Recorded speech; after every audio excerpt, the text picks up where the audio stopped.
কাপড় ছিল না, সিরা গেঞ্জি পরে ঘুরতা, এখন টসটসা গাল হইছে টমেটোর মতো। কোটি কোটি টাকা আর কোটি কোটি টাকার গাড়ি দৌড়াও আর ক্ষমতায় জোর করে থাকতে চাও, আর বাজে কথাগুলো বড় নিয়ে এই দেশের সমস্ত মানুষের গণতান্ত্রিক অধিকারকে হত্যা করতে চাও কেন? ছোট মুখে তো বড় কথা বলা ভালো না। কাজে আমি আজকে আপনাদেরকে বলি, দেশটা যুদ্ধ করে স্বাধীন করছিলাম বইলা এইসব বাচ্চা বাচ্চা ছেলেমেয়েরা ছোট মুখে বড় কলা বলে, কিন্তু এদেশে কিন্তু গণতন্ত্র আসবেই।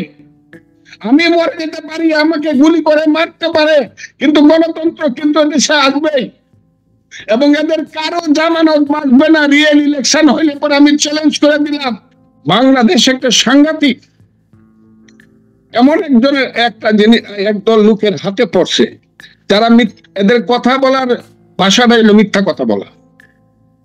এরা এরা মানুষের সামনে কথা বলে ফাঁকিবাজি কথা, টাউটের মতো রাজনৈতিক টাউট পাটপাররা আজকে বাংলাদেশের সামনে আসছে, এদের হাতে দেশ। এটা মনে হয় আত্মহত্যা করার মতো অবস্থা আসছে মানুষের। এরা কারা? যারা বলতে চায় বাংলাদেশে ইলেকশন 20 বছর পরে হবে, 15 বছর পরে হবে, মিনিমাম 10 বছর পরে হবে। ওই সব ছেলে পেলেরা এখন তো বুঝে যাচ্ছে এরা যে দলটা করছে এটা তো হইলো জামাতে ইসলামের তরুণ দলের এক্সটেনশন। জামাতে ইসলামের একটা দল আছে ছাত্রদের শিবির, এবং জামাত ইসলাম জানেন নিজের নামে জীবনে কোনোদিন ক্ষমতায় আসবে না যতদিন মুক্তিযুদ্ধ কথাটা থাকবে। পৃথিবীর ক্যালেন্ডারে 1971 সন যতদিন লেখা থাকবে ততদিন জামাত বাংলাদেশের স্বাধীন বাংলাদেশে ক্ষমতায়, যদি পরাধীন হয় সেটা ভিন্ন কথা, স্বাধীন বাংলাদেশের ক্ষমতায় আসবে না।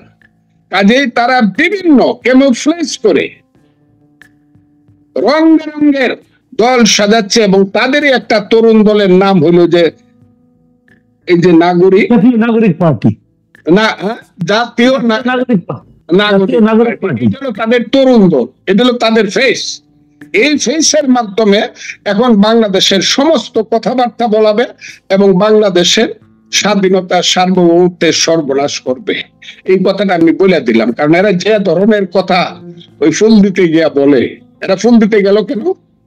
এরা কি বাংলাদেশ বিশ্বাস করে? বাংলাদেশ বিশ্বাস করলে কি এরা কি বলে সেকেন্ড কি রিপাবলিক তো থাকে না? আমি তো উম্মি মানুষ, লেখাপড়া জানি না তো। সেকেন্ড কি সেকেন্ড রিপাবলিক বলে, সেকেন্ড রিপাবলিক, হ্যাঁ সেকেন্ড রিপাবলিক বলে। ওই বেটারা সেকেন্ড রিপাবলিক তো পাকিস্তান, ওখানে যাস না কেন? করাচি যা, লাহোর যা, রাওয়ালপিন্ডি যা, ইসলামাবাদ যাই, হ্যাঁ নাকি? আল্লাহ রে ছেলেরা, তোমাদেরকে কে যে কি শিক্ষা দেয়? বাংলা ইংরেজি গুলা শিখছো, সুন্দর সুন্দর ইংরেজি, হ্যাঁ? তুমি তো স্বীকারই করো না বাংলাদেশে একটা সংবিধান আছে, যে কারণে তুমি বলো গণপরিষদ ইলেকশন হবে। হায় রে বাবারা, গণপরিষদ রিয়েল গভর্নমেন্ট থাকতো তোমাদের নামে মামলা হইতো, দেশদ্রোহিতার মামলা হইতো। ওদের স্বীকারই করো না। সেকেন্ড রেভলিউশন চাও, সেকেন্ড রিপাবলিক চাও, আর তাতেই কোনো দেশ না। তোমরা দেশে কোনো সংবিধান নাই, তোমরা গণপরিষদ ইলেকশন দিয়ে সংবিধান কি বুঝাইতে চাও আমাদেরকে? ও বাবারা, কোন বৃন্তের ফুল তোমরা? তোমাদের পারিবারিক বৃন্ত কোনটা? তোমাদের গাছের শিকড় কোথায়? তোমাদের বাপ দাদারা কি মুক্তিযুদ্ধে গেছিল? একটু লিস্টটা দেও আমাদেরকে, নাহলে আমাদের লিস্টটা নেও। আমরা কারা? এগুলো কি করতেছো? মানুষকে এত অপমান করতেছো, দেশকে এত অপমান করতেছো কেন? তারা বলতেছে যে 72-এর সংবিধান ওটা ছুঁড়ে ফেলে দিতে হবে, নতুন সংবিধান করতে হবে, এবং তার জন্য গণপরিষদের নির্বাচন করতে হবে। এই গণপরিষদ নির্বাচন জিনিসটা আপনি কি? এবং তাদের মনে আছে ইসলামিক রিপাবলিক অফ পাকিস্তান। ওই যে পাকিস্তানের জামাতের আমির, তার নাম হইল হাফিজ নাইমুর রহমান। সে তার কাউন্সিলে বলছে যে পূর্ব পাকিস্তানের আমাদের ভাইয়েরা এখন তাদের ভুল বুঝতে পারছে, তারা বাংলাদেশ বানাইছিল, এখন তারা এটা চায় না, এখন আমাদের সাথে এসে মিল হবে, আপনারা রেডি হন। ওই ওদের সাথে হলো এদের মিল। আমি বলছি বইলা অনেক কিছু আমার হয়ে যেতে পারে, কিন্তু আমি কথাগুলো বলে গেলাম, এবং আজকে আমি যে কথাগুলো বললাম রাজনৈতিক দলগুলো যারা বলে না, এই ছেলেপেলেরা জামাতের তরুণ দল যদি সুযোগ পায় তাহলে দেশকে ওই দিকে নিয়ে যাবে। এবং আজকে আমি যে কথাটা বললাম, এটা 3 মাস বা 5 মাস বা 6 মাস পরে এই বড় বড় দলগুলা বলবে, তখন বুঝবে তারা কত ধানে কত চাল। দেশ ওই দিকে যাচ্ছে। ওই যে একটা ছেলে মাহফুজ আলম বলে রাখছে, দেশ গৃহযুদ্ধের দিকে যাবে। তারা এই দেশটাকে বাংলাদেশ রাখতে চায় না। বাংলাদেশ নামটা যদি কোনো কারণে বিপদে পড়ে রাখতেও চায়, তাহলে মুক্তিযুদ্ধের কোন ধরনের স্ট্যান্ড পয়েন্ট, নীতি, আদর্শ কোনো কিছু তারা রাখতে চায় না, সব শেষ করে দিতে চায়। কারণ তাদের পূর্বপুরুষরা মুক্তিযুদ্ধে বিরুদ্ধে ছিল এবং তারা ওই অপমানের গ্লানির প্রতিশোধ নিচ্ছে এখন একটা সময় এবং সুযোগে। এবং এটার জন্য সবচেয়ে দায়ী হলো হাসিনা, তার সরকার। গত 15 বছরে মানুষের উপরে যে অত্যাচার অবিচার করছে, ফ্যাসিজম চালাইছে, মানুষের গণতান্ত্রিক অধিকারকে হত্যা করছে, তাদের আজকে এমন বিচার হওয়া উচিত। যারা গত 15 বছর দেশ চালাইছে তারা, আমি যে বলতাম, আমি সবসময় শেখ হাসিনা আপনি নিজে ধ্বংস হবেন, আপনার নিজে ডুববেন, আপনার মহান পিতাকে ডুবাবেন, দেশকে ডুবাবেন এবং দলকে ডুবাবেন। এটা এবং আজকে সত্যি পরিণত হয়েছে। এখন আমাদের মতো লোকের ফাইট করতে হয়, আমি কিন্তু বিএনপি হিসাবে ফাইট করতেছি না, বিএনপি হিসাবে আমাদের দলের নেতারা ফাইট করতেছে। আমি একজন মুক্তিযোদ্ধা হিসাবে, আমি একজন আদর্শিক লোক হিসাবে, মুক্তিযুদ্ধের আদর্শিক লোক হিসাবে আমার সমস্ত কিছু জীবন মৃত্যুর মুখোমুখি দাঁড়িয়ে আজকে সংসপ্তকের ভূমিকা পালন করছি। আমি দেখতে চাই বাংলাদেশে কি সবাই মীর জাফরের সন্তান নাকি সিরাজউদ্দৌলার সন্তানও আছে। আমি এটা দেখতে চাই। এই বাংলাদেশে কি সবাই সাম্প্রদায়িক অমানসিক শক্তি না ধর্ম নিরপেক্ষ গণতান্ত্রিক শক্তি, অসাম্প্রদায়িক শক্তি, মানুষের শক্তি? শুনো হে মানুষ ভাই, সবার উপরে মানুষত্ব, এই শক্তি আছে কিনা এটা দেখতে চাই। যদি না দেখতে চাই, একদিন বিষকায় মরে যাম যদি একা একা হই। যদি মানুষ না থাকে সাথে, যে আমি যদি ভুল হই, যে মুক্তিযুদ্ধ করে ভুল করি নাই, কিন্তু তারা যদি প্রমাণ করতে পারে আমি মুক্তিযুদ্ধ করে ভুল করছিলাম, সেদিন আমি আত্মহত্যা করব। আমার এখন আর সহ্য হয় না। ইউনূস সাহেব কেন পা দিছেন? আমি কিন্তু শেষ পর্যন্ত আমি চট্টগ্রামের খবরও নিব, কিন্তু কার কি জন্মগত অবস্থান, কার কি পারিবারিক অবস্থান, কার কি মুক্তিযুদ্ধের রাজনৈতিক, এইগুলা কিন্তু নিব। এই দেশ কিন্তু ওই দিকে যাচ্ছে। এত জটিলতার দিকে যাওয়া উচিত না। একটা জাতীয় সংসদ ইলেকশন দিয়া যারা মেজরিটি হবে রাজনৈতিক দলের হাতে, ক্ষমতাটা দায়িত্বটা ছেড়ে দিলে ট্রেনটা অন্তত লাইনে উঠবে। এই সব হবে না। অন্তত বাসে 3 ঘন্টা যাবত ডাকাতি হবে না, দিনে রাতের বেলা মেয়েরা ধর্ষিতা হবে না, মব জাস্টিস হবে না, আগুন দেওয়া বাড়ি পড়বে না। এই আজকেও দেখছি ডাকাতি হচ্ছে, কেউ যায় না আগায়া। এটা হবে না। জনগণের প্রতিনিধি আছে, ইউনূস সাহেব আপনি সর্বনাশ করতেছেন দেশে, কেন করতেছেন ইলেকশন না দিয়া? কি আপনার ইচ্ছা? কি সংযোজন আপনি করবেন? কি সংস্কার আপনি করবেন?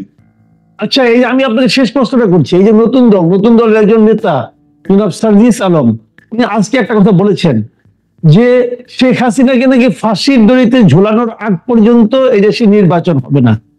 এটার মাধ্যমে সে আসলে কি করতে চায়? নির্বাচনটা কি তাহলে শেখ হাসিনা ফাঁসির দড়ি থেকে উঠানো এত সহজ, এবং তাকে গিয়ে এত দ্রুত নির্বাচন, তাহলে কি হবে নির্বাচনটা?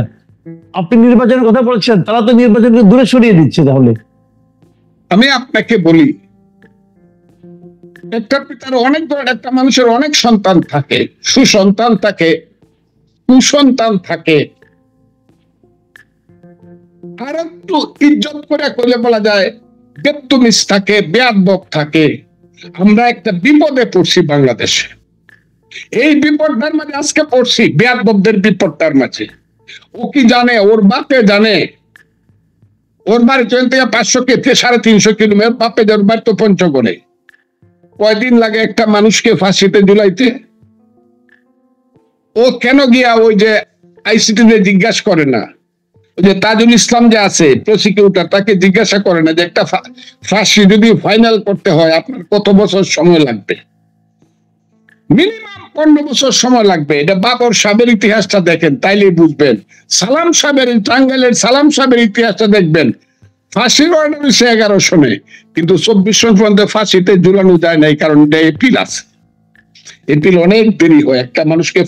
তাইলে আপনি 15 বছর যদি ধরি, এই ছেলেটা বলে যে ফাঁসি নাকি, ফাঁসিতে আইনগত ভাবে হয়, তাহলে 15 বছর আপনারা থাকবেন ক্ষমতায়। হ্যাঁ, কিসকি বান্দির ফুতের নাম সুলতান খা। হ্যাঁ, সুলতান খার ছেলেরা, আল্লাহ, দুনিয়া কিন্তু এরকম থাকবে না, থাকা উচিত না। এই দেশ কিন্তু এরকম থাকবে না, মানুষ কিন্তু থাকবে। যারা বাঙালি জাতিকে চেনে না তারা এরকম কথা বলে। 1000 বছরের বাঙালির ইতিহাস, বাঙালি জাতির ইতিহাস কিন্তু ভিন্ন। বাঙালি জাতি কিছুদিনের জন্য ঘুমায়, কুম্ভকর্ণের ঘুম ঘুমায়, যখন জাগে সিডাক্সিন খাওয়ায় ঘুম পাড়ানো যায় না, ধর্মে কিন্তু এক একটা ছেলে, হ্যাঁ, পেটে ভাত ছিল না, পরনে কাপড় ছিল না, সিরা গেঞ্জি পরে ঘুরতাম, এখন টসটসা গাল হইছে টমেটোর মতো। কোটি কোটি টাকা আর কোটি কোটি টাকার গাড়ি দৌড়াও, আর ক্ষমতায় জোর করে থাকতে চাও, আর বাজে কথাগুলো বড় নিয়ে এই দেশের সমস্ত মানুষের গণতান্ত্রিক অধিকারকে হত্যা করতে চাও কেন? ছোট মুখে তো বড় কথা বলা ভালো না। কাজে আমি আজকে আপনাদেরকে বলি, দেশটা যুদ্ধ করে স্বাধীন করছিলাম বইলা এইসব বাচ্চা বাচ্চা ছেলেমেয়েরা ছোট মুখে বড় কলা বলে, কিন্তু এদেশে কিন্তু গণতন্ত্র আসবেই। আমি মরে যেতে পারি, আমাকে গুলি করে মারতে পারে, কিন্তু গণতন্ত্র কিন্তু দেশে আসবেই।